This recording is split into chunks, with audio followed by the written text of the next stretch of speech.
Hello students, Namaskar. Standard 10 English. Select the question MCQs part 1. વિદ્યાર્થી મિત્રો, આ સવાલ તમારે WH સવાલ બનાવવા માટેનો છે. એક્ઝામમાં 3 માર્ક્સનો પૂછાય છે. કેવી રીતે પૂછાય છે? તો એક સેન્ટેન્સ આપેલું હશે, એની આગળ 4 ઓપ્શન આપેલા હશે. જેમ કે આ સવાલ છે, એની સાથે આ વોટ વાળું એક સેન્ટેન્સ, બીજા 3 સેન્ટેન્સ આપેલા હશે ને ચૂઝ ધ રાઈટ આન્સર, મતલબ MCQ ટાઈપનો સવાલ છે. તો શરૂઆત આપણે પહેલા આ રીતે સમજીએ અને પછી MCQ ટાઈપના સવાલો આગળ લઈએ. તો અંગ્રેજીમાં પ્રશ્નની રચના 2 રીતે થાય છે. મતલબ એક સવાલ એમ પૂછે કે ડુ યુ લાઈક ઇટ, તમને પસંદ છે? તેનો આન્સર શું આવે? યસ આઈ લાઈક ઇટ, અથવા no I do not like it. અને બીજો સવાલ એવો હોય કે વોટ ઇઝ યોર નેમ, તો આમાં તમારે યસ કે નો માં ઉત્તર આવે નહીં. મતલબ આ 2 પ્રકારના સવાલ હોય છે. પ્રશ્ન વાક્ય કેવા 2 પ્રકારના હોય છે. હવે એ જોઈએ આપણે કે હકારાત્મક કે નકારાત્મક જવાબ મેળવવા માટે, એટલે કે યસ નો પ્રકારે જવાબ મેળવવા માટે સામાન્ય રીતે સહાયકારક ક્રિયાપદથી પ્રશ્નની રચના કરાય છે. મેં તમને હમણાં જ સવાલ પૂછ્યો, do you like it, will you go there, બરાબર? ડુ, વિલ, શેલ, વુડ, દરેક જે સહાયકારક ક્રિયાપદથી જો સવાલ ચાલુ થાય તો એના માટે આપણે યસ નો માં ઉત્તર આવે. તો આ એક પ્રકારનો સવાલ થયો. બીજો પ્રકારનો સવાલ કયો તો જોઈએ, કોઈ ખાસ માહિતી મેળવવા માટે વિવિધ ક્વેશ્ચન વર્ડનો ઉપયોગ કરાય છે. મતલબ WH સવાલ હોય છે, જેમ કે હુ, વોટ, વેન, વાય, હાઉ થી જ્યારે સવાલ પૂછાય તો એ બીજા પ્રકારના સવાલો થાય, બરાબર? પહેલા પ્રકારના ટુ બી ના રૂપવાળા, તો બીજા પ્રકારના ક્વેશ્ચન વર્ડ મતલબ WH સવાલો થયા. તો આ 2 રીતે પ્રશ્નાર્થ વાક્ય બની શકે છે. હવે જે આપણે એક્ઝામ્પલ દ્વારા સમજીએ કે કેવી રીતે પ્રશ્નાર્થ વાક્ય બનાવવું, બરાબર? તો પહેલું એક્ઝામ્પલ છે કે they study English every Tuesday morning. તેઓ દર મંગળવારે સવારે ઇંગ્લિશ સ્ટડી કરે છે, મતલબ અભ્યાસ કરે છે. હવે અંડરલાઈન છે ઇંગ્લિશની છે, મતલબ ઇંગ્લિશ આન્સર છે. તો એનો આપણે સવાલ કેવી રીતે બનાવીએ કે તેઓ દર મંગળવારે સવારે શેનો અભ્યાસ કરે છે? શેનો મતલબ થાય છે વોટ. હવે બીજી વસ્તુ જોવાની તમારે કે કયા કાળમાં છે, તો એમાં ધ્યાન આપવાનું સ્ટડી છે. તો સ્ટડી મતલબ ક્રિયાપદનું મૂળરૂપ. તો મૂળરૂપ ક્યારે આવે? તો સાદા વર્તમાન કાળમાં આવે. તો સાદા વર્તમાન કાળને પ્રશ્નાર્થ બનાવવા માટે ડુ અથવા ડઝ નો ઉપયોગ થાય છે. અહીંયા કરતા બહુવચન છે એટલે અહીંયા V1 નો ઉપયોગ થયો છે. એમની યાદ રાખવું હોય તો એ રીતે પણ રાખી શકાય કે V1 માં આવે તો પ્રશ્નાર્થ વાક્ય બનાવવા માટે ડુ નો ઉપયોગ, વર્બ સાથે એસ અથવા ES હોય તો અહીંયા ડઝ નો ઉપયોગ થઈ શકે. એ રીતે પણ યાદ રાખી શકો. તો પહેલા વોટ, ડુ, પછી સબ્જેક્ટ કોણ છે? They. What do they study every Tuesday morning. English answer છે એટલે એ લખવાના નથી, બરાબર? તો આવા WH સવાલ તમે આગળ 8-9 માં શીખી ગયા હશો, બરાબર? એટલે જલ્દી આવડશે આ સેન્ટેન્સ તમને. Romil goes to school by bus. Romil bus દ્વારા સ્કૂલ જાય છે. આમાં ક્રિયાપદ શું છે? ES વાળું રૂપ, મતલબ આ સાદો વર્તમાન કાળ છે. હવે એમ કહેવાય કે રોમિલ બસ દ્વારા સ્કૂલ જાય છે. રોમિલ કેવી રીતે સ્કૂલ જાય છે? કેવી રીતે મતલબ થાય છે હાઉ. તો પહેલા આપણે લખશું હાઉ, પછી વર્બ સાથે ES છે તો અહીંયા શેનો ઉપયોગ? ડઝ. હાઉ ડઝ, પછી સબ્જેક્ટ આવશે રોમિલ, પછી અહીંયા ડઝ મૂક્યો તો અહીંયા ક્રિયાપદનું મૂળરૂપ આવે. ડુ હોય, ડઝ હોય કે ડીડ હોય, અહીંયા ક્રિયાપદનું મૂળરૂપ જ આવે. એટલી વસ્તુ પછી ખાસ ધ્યાન તમારે રાખવી. How does Romil go to school. Romil school કેવી રીતે જાય છે? તો આન્સર આવશે by bus. Third one, The teacher explains the lesson in front of the class. શિક્ષકે ક્લાસની સામે લેશન એક્સપ્લેન કર્યું. એક્સપ્લેન મતલબ સમજાવ્યું. તો ક્યાં સમજાવ્યું? તો in front of the class, ક્લાસની સામે. ક્યાં મતલબ થાય છે જગ્યા. જગ્યા એટલે વેર. હવે આમાં પણ જોઈ લઈએ કે વર્બ સાથે એસ છે, બરાબર છે? તો વેર ડઝ, સબ્જેક્ટ કોણ છે? The teacher. હવે ડઝ આવે એટલે એક્સપ્લેન માંથી એસ હટી જશે એટલે શું થશે? ક્રિયાપદનું મૂળરૂપ explain. The lesson in front of the class એ જવાબ છે એટલે એ લખવાનો નથી. હવે આ ત્રણેય સેન્ટેન્સમાં તમે એટલી વસ્તુ જોઈ હશે કે WH આવે તો ત્રણેયમાં WH આવ્યું બરાબર, પછી ટુ બી આવે તો ત્રણેયમાં ટુ બી આવ્યું બરાબર, પછી ધે મતલબ સબ્જેક્ટ આવે, રોમિલ અને ટીચર આ ત્રણેય શું છે સબ્જેક્ટ. આટલી સુધી કમ્પ્લીટ છે. ત્યાર પછી સબ્જેક્ટ પછી શું આવે છે વર્બ, તો આમાં પણ વર્બ, આમાં પણ વર્બ. મતલબ મોસ્ટ ઓફ WH સવાલ આ પ્રકારના હશે કે પહેલા WH પછી ટુ બી પછી સબ્જેક્ટ પછી વર્બ પછી અધર વર્ડ્સ. મતલબ આન્સર જે હોય તે લખતા નથી. મિત્રો ફોર્થ વન જોઈએ આપણે. My brother does his homework carefully. મારો ભાઈ કાળજીપૂર્વક હોમવર્ક કરે છે. તો કોણ કરે છે? બ્રધર ને કાઢી નાખીએ એટલે શું આવશે? હુ. તો who does his homework carefully, લાસ્ટમાં question mark. Okay. Fifth one. My daughter washes her hair twice a day.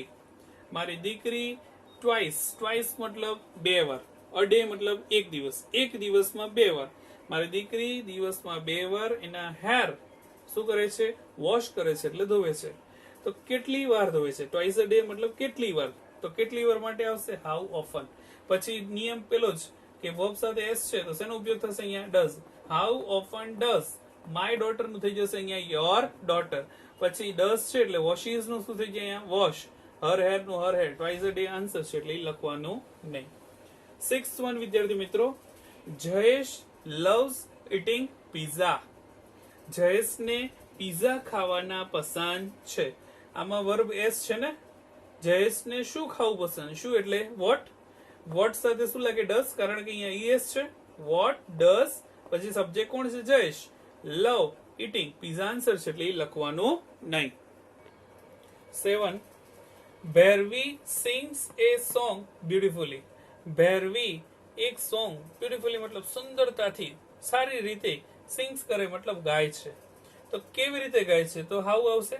How does. Does કેમ આવ્યું? કારણ કે સિંગ્સ છે બરાબર. હાઉ ડઝ પછી સબ્જેક્ટ કોણ છે? ભૈરવી. ભૈરવી. How does Bhairavi. હવે ડઝ સાથે V1 એટલે sing a song beautifully answer એટલે લખશો નહીં. Shanti gets up at 5.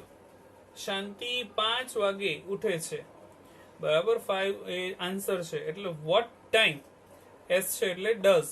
What time does Shanti get up.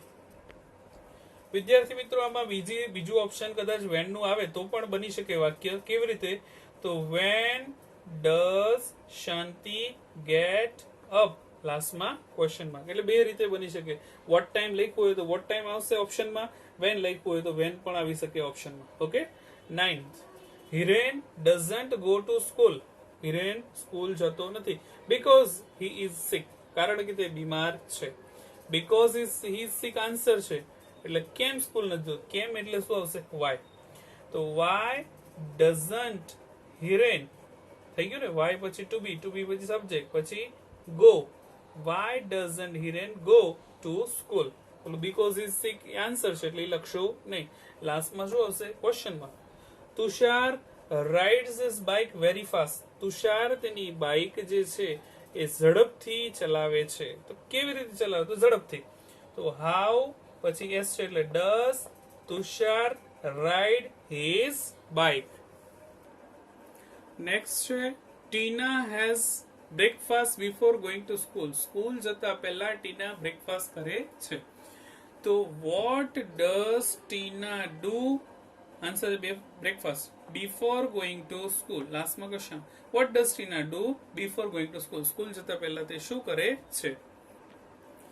વિદ્યાર્થી મિત્રો આમાં તમને સવાલ થશે કે હેઝ છે અને ડુ અને ડુ નો ઉપયોગ કર્યો, પણ આ છે ને તે સિમ્પલ પ્રેઝન્ટ ટેન્સ નું વાક્ય છે. ટીના હેઝ બ્રેકફાસ્ટ બરાબર. પાસ્ટ પરફેક્ટ પ્રેઝન્ટ પરફેક્ટમાં હોત તો તમે એમાં હેઝ પ્લસ V3 હોત, પણ આમાં હેઝ પ્લસ V3 છે નહીં એટલે સિમ્પલ પ્રેઝન્ટ ટેન્સ એટલે આપણે વાક્ય અહીંયા ડઝ ટીના ડુ કર્યું છે.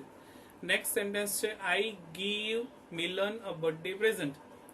હવે મિલન જે છે તે કર્મ વિભક્તિ છે. જ્યારે પણ કર્મ વિભક્તિ પૂછાય ને તો એમાં આપણે હોમ નો ઉપયોગ કરીએ છીએ.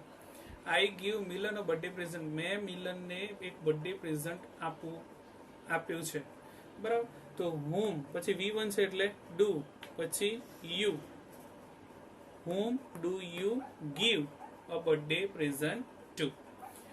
13. Julia has 2 brothers. તો how many brothers આમાં 2 નીચે અંડરલાઈન છે, બરાબર વિદ્યાર્થી મિત્રો? ઓકે, તો how many brothers does Julia have?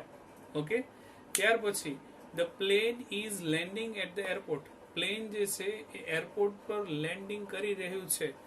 વિદ્યાર્થી મિત્રો, અત્યાર સુધી આપણે સિમ્પલ પ્રેઝન્ટ ટેન્સના વાક્ય શીખ્યા. આ સેન્ટેન્સ આવે છે present continuous tense, is am are plus V plus ING. તો જે is am are plus V plus આવે ને ત્યારે આપણે ડુ ડઝ નો ઉપયોગ કરવાનો નથી. જે ટુ બી નું રૂપ છે એનો જ ઉપયોગ કરવાનો. તો જો પહેલા એરપોર્ટ એટલે સ્થળ બતાવે ને, તો સ્થળમાં આપણે લખશું શું? વેર. વેર પછી ટુ બી રૂપ શું છે? ઇઝ. તો ઇઝ નું ઇઝ રહેવા દઈશું. પછી સબ્જેક્ટના રૂપમાં ધ પ્લેન છે, તો where is the plane landing. Answer છે એટ ધ એરપોર્ટ, એ લખવાનું નહીં. ત્યાર પછી વિદ્યાર્થી મિત્રો આ ભૂતકાળનું સેન્ટેન્સ આવ્યું. અત્યાર સુધી વર્તમાન કાળ અને પ્રેઝન્ટ કન્ટિન્યુઅસ ટેન્સ આવ્યા. હવે સિમ્પલ પાસ્ટ ટેન્સ આવ્યું. ધ્યાન આપજો. Andy did his homework very quickly. Andy પોતાનું એનું હોમવર્ક ઝડપથી કર્યું. તો કેવી રીતે કર્યું? તો ઝડપથી કર્યું. તો કેવી રીતે મતલબ હાઉ. હાઉ કર્યું. પછી ડીડ એટલે ભૂતકાળ, તો ભૂતકાળમાં ટુ બી રૂપ ડીડ જ આવશે, બરાબર. પછી એનડી નું એનડી. હવે ડીડ નું V1 નું રૂપ શું થાય? ડુ. ડુ, ડીડ અને ડન એવું અર્થ થાય છે. ડુ મતલબ V1, બરાબર. ડીડ એટલે V2 અને ડન એટલે V3. તો અહીંયા ડીડ પછી આ V2 છે, તો V2 નું ટુ બી નું રૂપ અહીંયા ડીડ કર્યું અને આનું V1 નું રૂપ અહીંયા ડુ કર્યું. How did Andy do. પછી હિઝ હોમવર્ક નું તો his homework. Okay, next one. They hear a terrifying noise. તેમણે એક ભયંકર અવાજ સાંભળ્યો. તો હવે આમાં હિયર V1 ના રૂપમાં આવ્યું છે, બરાબર. તો શું સાંભળ્યું? તો અવાજ. તો વોટ પછી V1 એટલે ડુ, પછી they hear. What do they hear? તેમણે શું સાંભળે છે. 17. He ate an apple. તેણે એક એપલ ખાધું, બરાબર. એટ એટલે ભૂતકાળનું રૂપ થયું ને, તો આમાં શું આવશે? ડીડ. વર્તમાન કાળમાં આપણે અહીંયા ડુ અથવા ડઝ લગાડતા હતા. આ ભૂતકાળ એટલે અહીંયા શું લગાડવાનું? ડીડ. What did he. પછી એટ નું V3 નું V1 નું રૂપ થઈ જાય ઈટ. આમાં ધ્યાન રાખો ને, ડુ ડઝ સાથે હંમેશા V1, તો ડીડ સાથે પણ V1 જ આવે. 18. Tom lived in Chicago. તો વેર ડીડ પછી ટોમ લીવ. અહીંયા V1 નું રૂપ થઈ ગયું. Where did Tom live. 19. They went home because they were tired. તેઓ ઘરે આવ્યા કારણ કે તેઓ થાક્યા હતા. તો કેમ પાછા આવ્યા? તો why did they go home? went નું શું થઈ ગયું? go, કારણ કે did સાથે ક્રિયાપદનો મૂળ રૂપ. પછી last sentence. The telephone is ringing. તો what is ringing? શું વાગી રહ્યું છે?